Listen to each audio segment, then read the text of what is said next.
Welcome to the 1 Million Years of Joy podcast. I'm Dr. Andrea Benaker, your host, and my intention is to inspire you to find more joy in your life through the stories from our guests and the science on joy and purpose.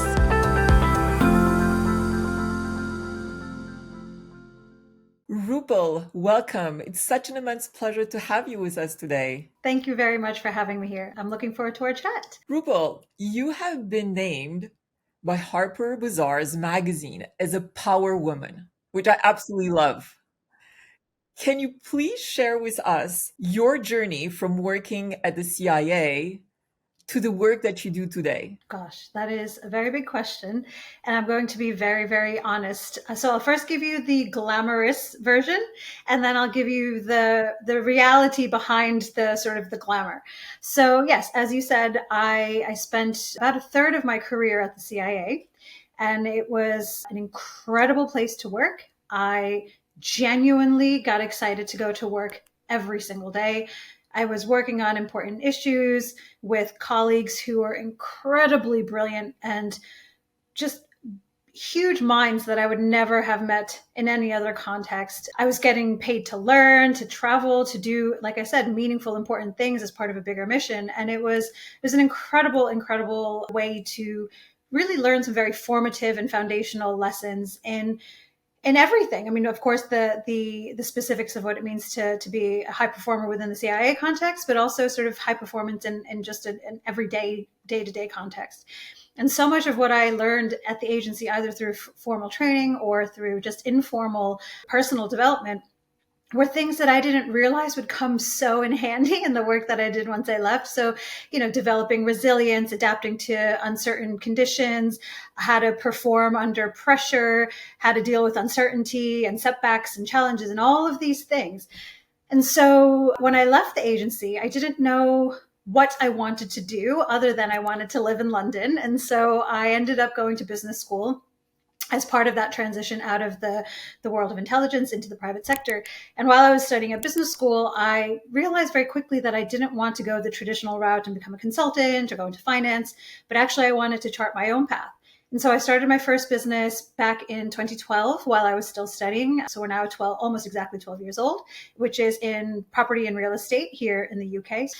And as I was growing and scaling that business, I realized that so much of my day-to-day struggles and challenges as a growing and emerging leader of my own independent company and all of the things it took to, create a career in a totally new context, a new country, a new industry, all of the learning I was doing, all of the things that I was facing, and all of the reflections that I was having to go through on a day-to-day basis to keep going, I found that people were starting to ask me about it and were really interested in that journey. And so I started to just very informally help others with growing and scaling their own businesses or with their own leadership challenges. And then about 5 years ago, well, almost 6 years ago now, when my property business started needing less of my day-to-day involvement, I started to formalize that talent and leadership development work that I was doing informally. And so now for almost 6 years, the main focus of my work, I'm still, sort of head of and involved in the property business, but the main bulk of my work today is in doing leadership and talent development programs for large organizations and writing books and delivering workshops and keynotes. So that's sort of the whistle stop tour. It involves, publishing a bestseller, delivering a TED Talk, taking off many of my sort of bucket list items. But the story behind the story, all of those successes are true. And yes, Bazaar named me, a power woman. And last year I was named one of the most influential women of 2023. And, I've had some really beautiful accolades that in recognition of the hard work and effort I've put into my career. But behind all of that has been a lot of just constantly having to overcome challenges and having to pick myself back up and having to remind myself of why I want to keep going, about the impact I want to have, the purpose that, I'm trying to serve with what I'm doing now. And it's not a straight line of like just one success to another, to another, to another. A lot of it is just sheer persistence and determination and getting comfortable with rejection, getting comfortable with people literally and figuratively closing their door in your face and having to go through that process again and just not giving up. So yes, all of these wonderful things are part of my career, but a lot of it has come down to just sheer stubbornness and making sure that I'm not quitting so that I can be in a place and still be in the game, as I say it, to get some good luck. Sometimes you get lucky, sometimes you get unlucky, but you have to still keep yourself in the game in order to be there when the luck is sort of coming by, as it were. So that's sort of just a peek into some of the process, because it's not been easy. It's been a lot of up and down. And again, managing my emotions, managing my expectations, dealing with rejection and all of that kind of stuff. And all of the intangible things going on behind the scenes are the things that, people often don't hear about or talk about. But that has absolutely been at every step of my journey has been some form of setback, some form of hurdle or obstacle that I've just had to find a way around, through, under, above, whatever. But it really has, come with just that commitment to myself and also to the impact that I want to have. Thank you so much for sharing the reality behind the scenes, because often, yes, when we do look at individuals that have so many accolades like yourself, we forget the struggles and the challenges that came with those achievements. I was wondering if you could share with us some of the ways that you have managed to find that resilience and find that joy in the midst of chaos and various challenges and rejections that you just alluded to. So there are three big things that I would say. First and foremost is I have a very clear idea of my why. The reason I do the work I do, the reason I keep going, is because I want to help and have a positive impact on as many people around the world as I possibly can. That for me is my sort of North Star. And it doesn't necessarily matter what form that help or that support takes, but that has always been the thread in everything that I've done, personally and professionally. So that's one, being very, very clear on my why. And whenever I meet those setbacks or those challenges or those hurdles, to reconnect with that why. I'll give you actually quite a sharp example of this. So, as you might know, or other of your guests may have found for themselves, especially as women, when we put ourselves in the public sphere, when we put ourselves out there, we are often attacked or trolled or hurled, have negative things hurled at us for the most mundane things. I'll give you a very recent example. A couple of weeks ago, I published an article in CNBC, and literally 2 days after I published that article, I got hate mail from a total stranger who found my email somehow and cursed at me, called me a CIA, bleep, expletive, said all of these horrible things in response to an article I wrote in CNBC, which is not a controversial article. It was an excerpt from my book about the concept of personal energy maps, and this person, for whatever reason, decided to attack me for it, right? So this is one data point. Small things like this have happened in response to when I've invited people to webinars, or people who have signed up to my newsletter and then decide that they want to hurl abuse at me, right? So random things happen, really ugly things can happen.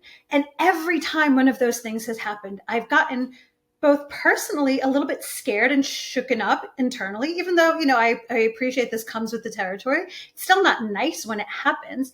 But then also have a very split second conversation in my head of like, ooh, should I dial it back a bit? Should I go back into a corner? Should I hide in the shadows again? Should I, pull back from whatever it is I'm doing?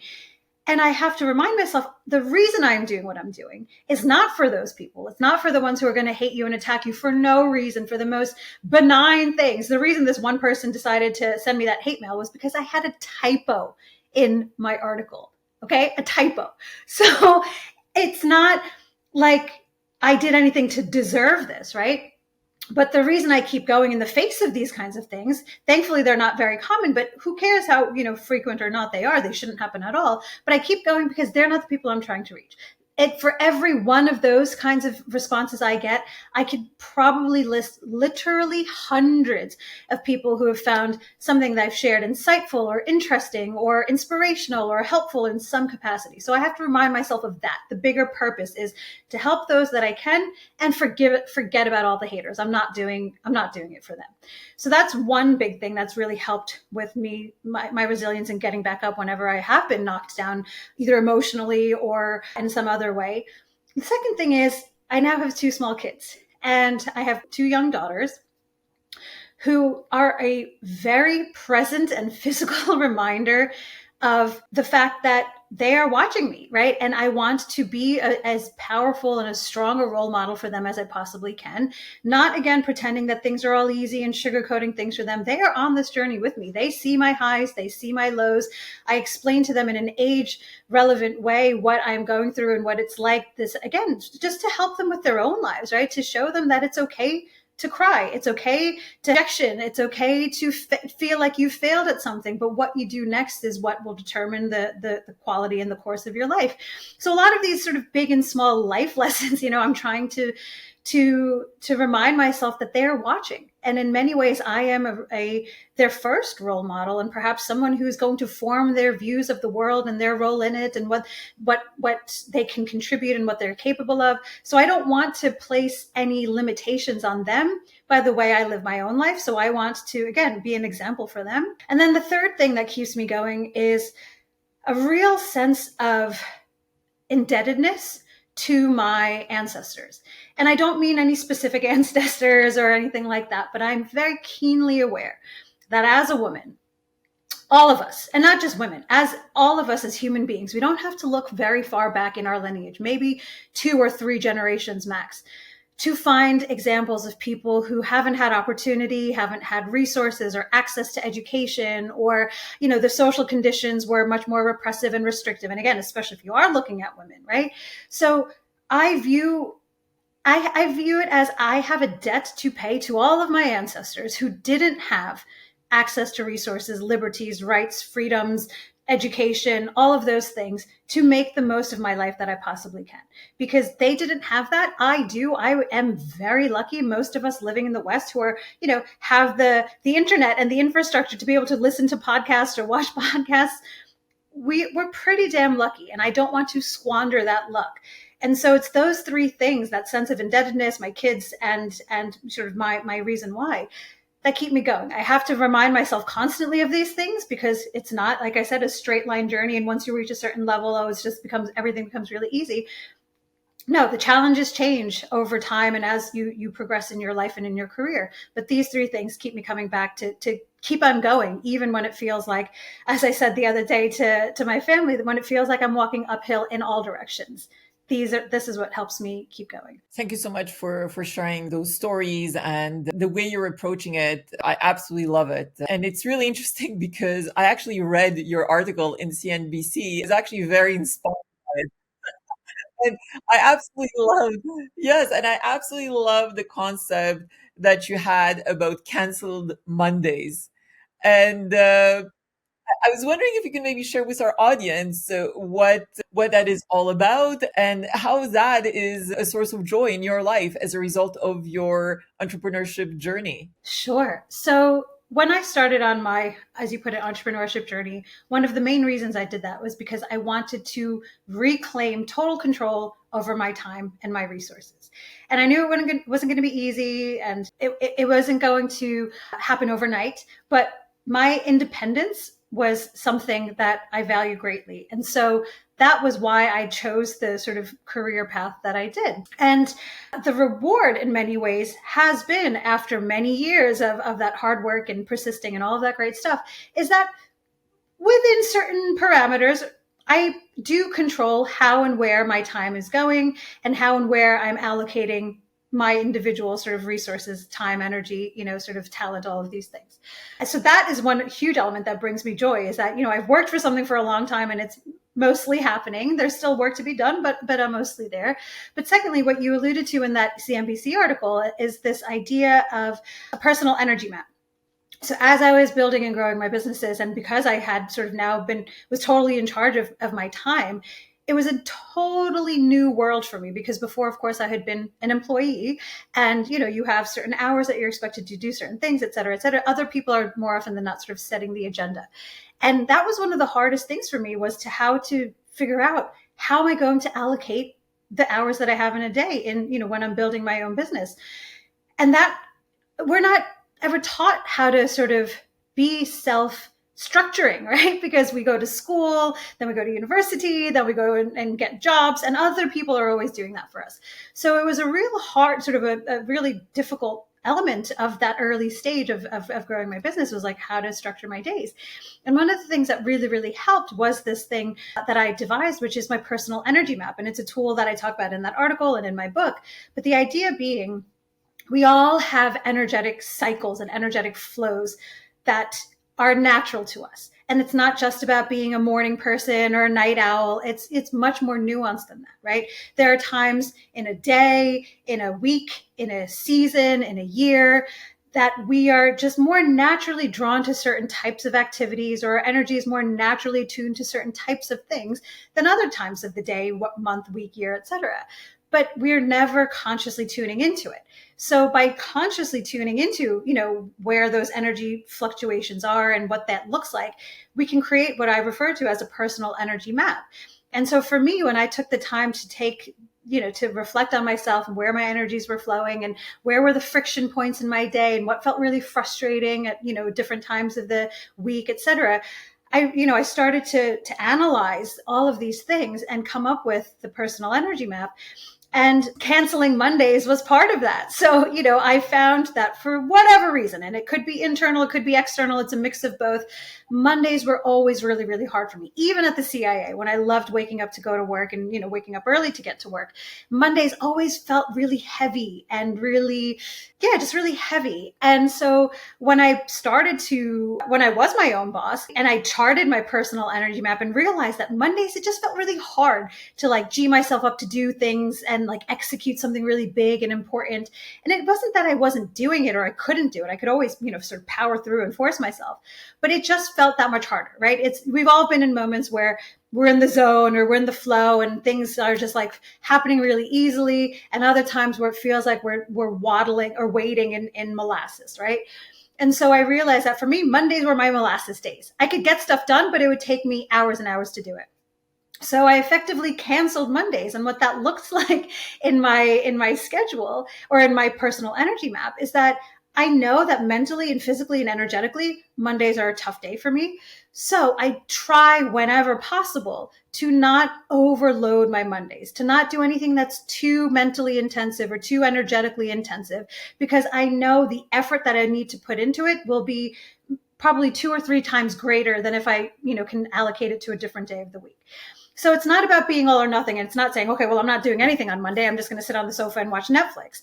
It's actually being much more responsible and realistic and saying, look, I know I can't dictate every single element of what I have to do, especially, when you've got many hats that you're wearing. But on Mondays, whenever possible, I'll keep it light. And if I can't keep it light, then I will not overbook myself, plan in one really important strategic meeting or one really important creative task or whatever it is, but not try to do too much on that day. Because as I said, the effort required does not lead to, a significantly better output. And then similarly, on days when I can align, for example, I'm much more creative very early in the morning, like very early in the morning before 7 a.m. So it doesn't mean I'm waking up at 3 o'clock so I can do creative, and creative tasks. It means that if I have a big creative task, like writing a book or coming up with a new program or doing something really, really creatively intense, then whenever possible, I will try to, as long as I'm getting enough sleep the night before, be up a little bit earlier. So I have even just 1 hour of really sharp, focused, creative energy that I can put into this thing. Because doing it from, let's say, 5 a.m. to 7 a.m. will make it so much easier than if I tried to do it from like 3 p.m. to 4 p.m., right? So that's the idea behind the personal energy map and the idea behind, quote unquote, canceling Mondays. It's not about being dogmatic or being like, no, you have to fit into my, my personal energy map. It's aligning the task with where energy is naturally flowing when you can. And then, of course, making allowances for the many times that you can't. But each instance that you can will just release a bit of time, energy, all of those things that you can then focus on the other things that you need to do that you can't align with your personal energy map. I love it. And the personal energy mapping that is in your beautiful book, From CIA to CEO, which actually also has a ton of insights and advice. There's one element also that I absolutely love, which is called identity driven leadership. I was wondering if you can please share some more details about this. Yes, of course.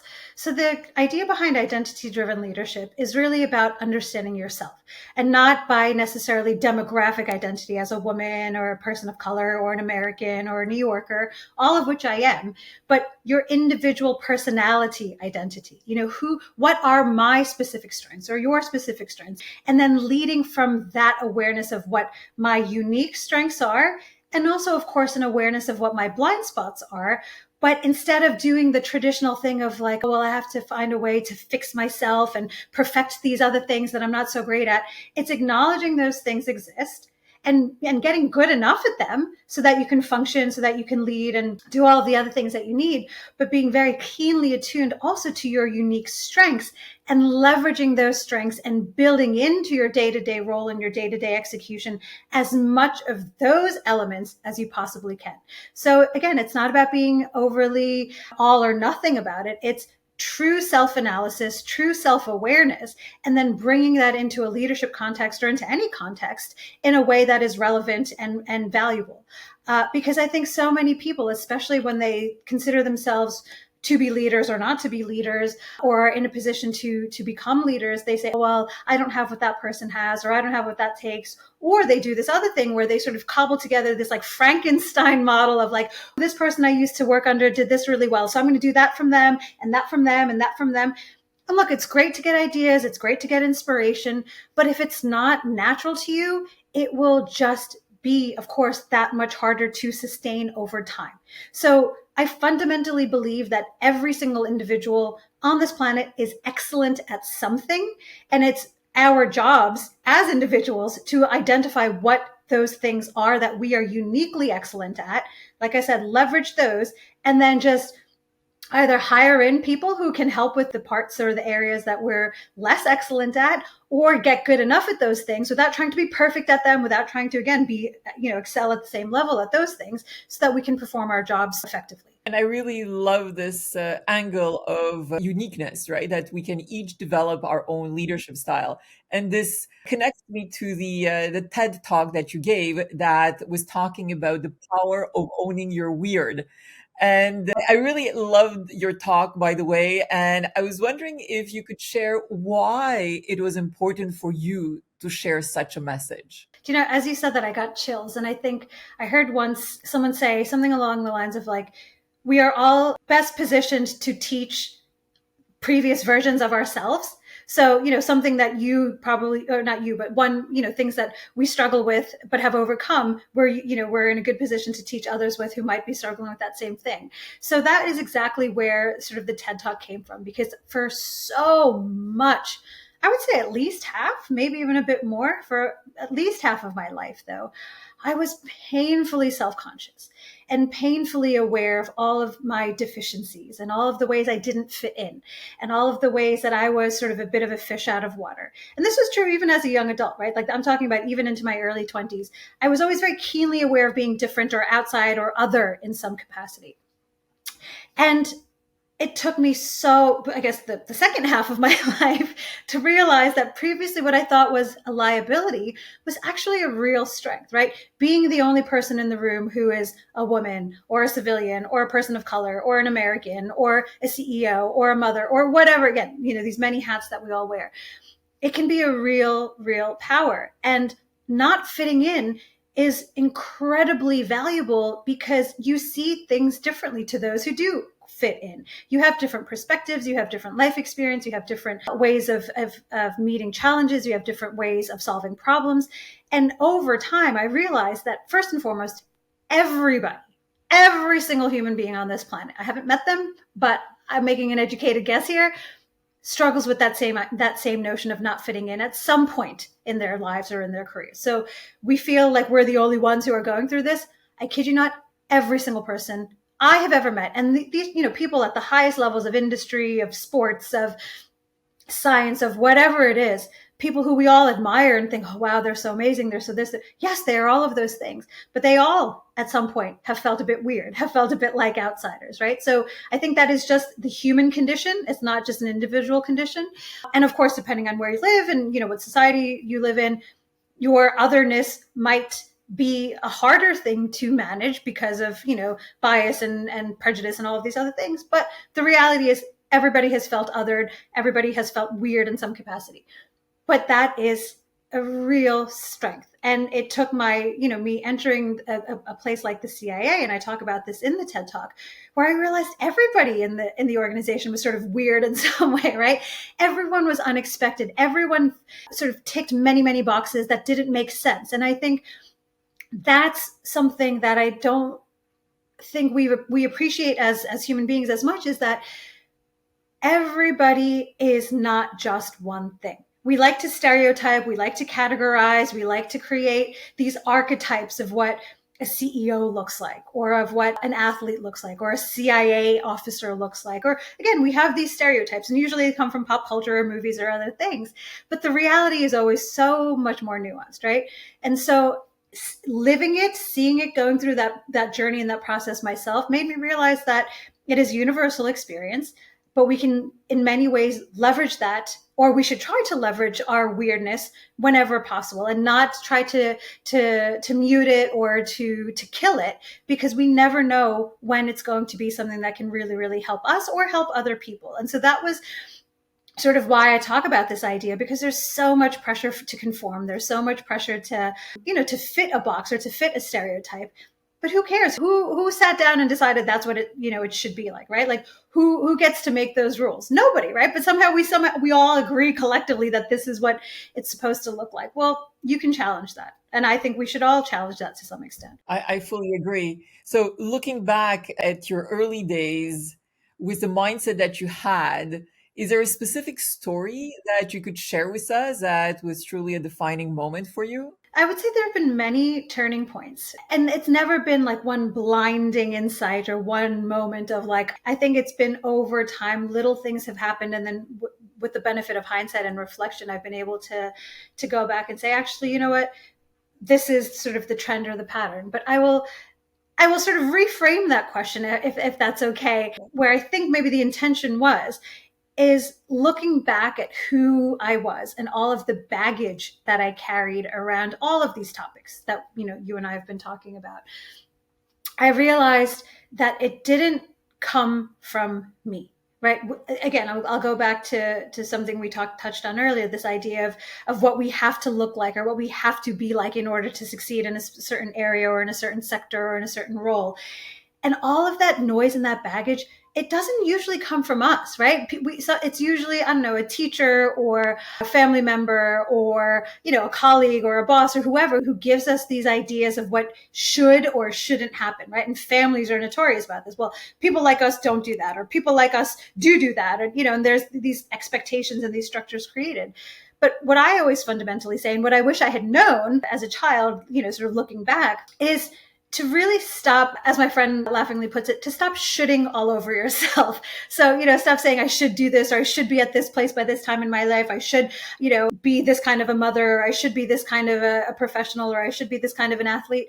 Where is that should coming from? Really understanding and unpacking where those shoulds are coming from and that baggage is coming from will help us identify, one, whether it's something that's internal to us, and so we should unpack and look into and maybe see, what's going on there. But if it's somebody else's, like if they don't share your values or your ambitions, then why carry that baggage moving forward, right? It can be really helpful to go back and think, well, yeah, why do I think that about myself? Why do I think that I should have a certain career or I should have a certain title? Where is this coming from? And really being analytical about that, I think, can be really helpful. And I wish if I had this mindset and had that approach to really interrogate the information we carry about ourselves and interrogate so much of the noise and the baggage I carried about myself and about what's possible and what's not possible. I wish I had known that a lot sooner, because I think it would have just made it a lot more joyful, right? This experience of doing these interesting things and challenging myself in new ways. And it would have, maybe it wouldn't have been different at all, but it is something that I wish I had known when I was younger to just take some of the pressure and some of the self-doubt out of the picture. And when you're looking outside of the business realm, what is the biggest source of joy in your life? Yeah, this is going to maybe sound a bit strange, but science. So I love astrophysics and science and just scientific evolution, scientific progress, scientific innovation. And I listen to my favorite podcast of all time is a podcast called Star Talk by this man, Neil deGrasse Tyson, who's an astrophysicist and he's the head of the Hayden Planetarium in New York. He's an incredible writer, an incredible thinker, makes things really accessible for people like me who are not trained PhDs in astrophysics. But listening to that podcast just revives my faith in humanity, right? That we won't all die in a ball of flame that we have created, that there is a way forward, that there are great people doing really great things. Because one of the things that doesn't bring me joy is how much anger and fear and hate and ugliness there is in the world right now. And, you know, you can look to the US elections, you can look to what's happening in Gaza, in Ukraine. There's no shortage of really horrible, depressing things. And again, I have to remind myself, like, yes, that is one part of what's happening in the human story, but there's also other things that bring me joy, like hearing about, you know, farmers in Georgia doing regenerative farming, or, you know, the advances in commercial space flight and all that it's teaching us about, you know, our place in the cosmos. And so I think taking myself out of myself, not just out of a professional realm, but almost out of like this earthly realm and looking into space and what's happening in sort of the scientific community has been such a nice counterbalance to all of the, just the darkness and the heaviness. And like I said, I'm going to shout him out again because Neil deGrasse Tyson does that for me, whether it's his podcast or his books or anything else. And it's been something that I have personally really, really needed, especially these past few years, to remind myself that like most people are good and there is still so much goodness and so many positive things coming from humanity. And then another thing that is sort of in parallel is this man on Instagram. And I'm not a social media person, but this man, Sam Bentley, on Instagram often posts about people who are doing really innovative things to help with climate change, to help with waste and pollution. And you just think, wow, I mean, people are doing amazing things. And it goes back to science, right? They're innovating new materials and new uses for things that would previously be wasted. Like people in, you know, this woman in Kenya who's taking plastic waste and turning it into bricks that can be used to build buildings. People here in England who are taking sugarcane waste and using it as a substitute for concrete. Like seeing these things reminds me that there is hope. And that for me has been huge as far as sort of refilling my joy cup. I love it, and absolutely love Neil deGrasse Tyson. He's incredible, and just his view, and even the whole concept that pieces of the universe actually live within us, right? When you're looking at the chemical composition, if you wish, of our bodies, and it's just super, super inspiring. I fully understand.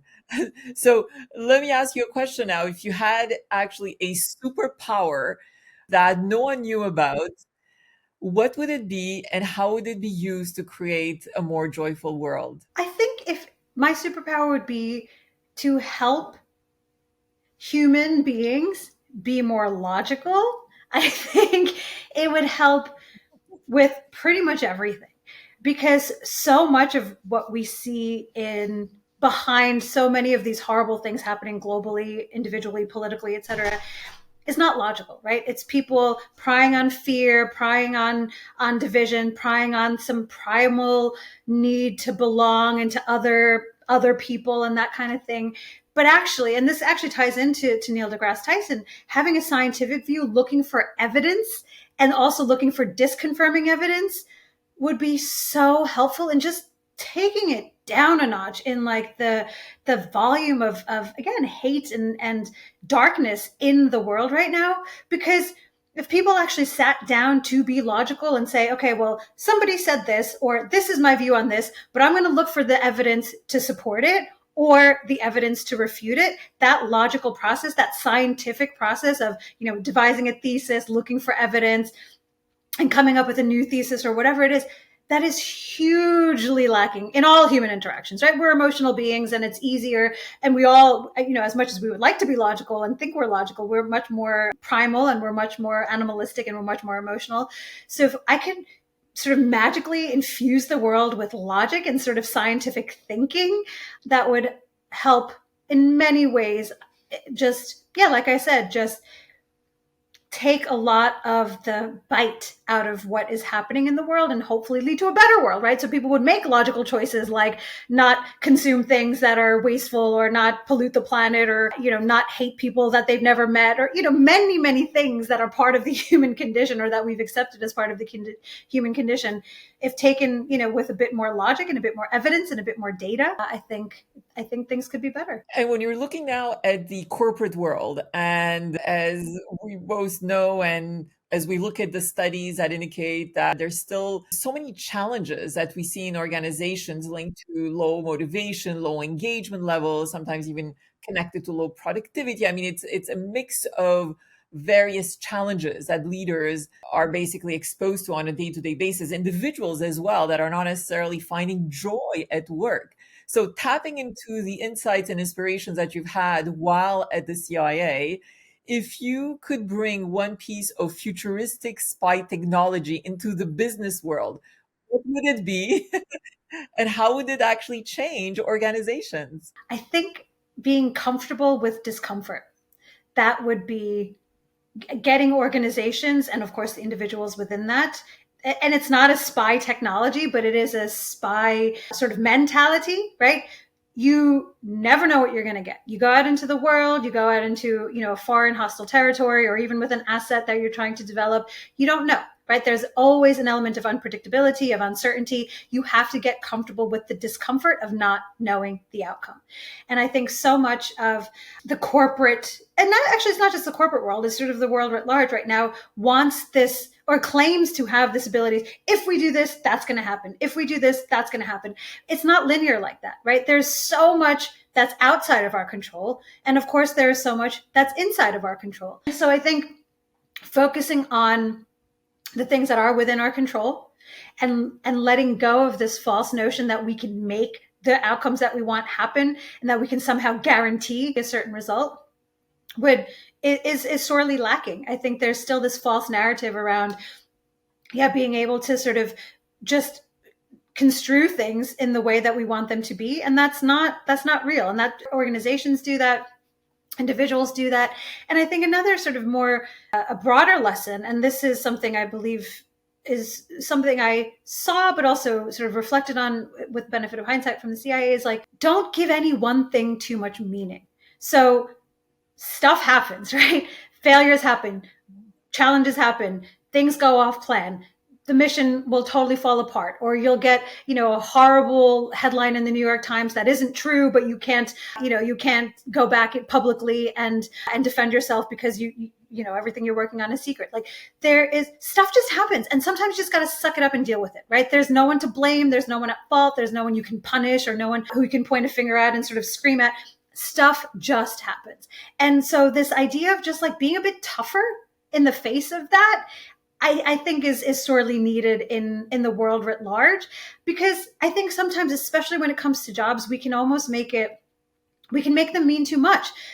Maybe you find joy in your work, but maybe it's just a paycheck. Maybe it's just something you got to do to feed your family or to keep yourself, off the streets or whatever it is. And yes, of course, always look for meaning and joy in things, but it doesn't have to come from work. It can come from other parts of your life, right?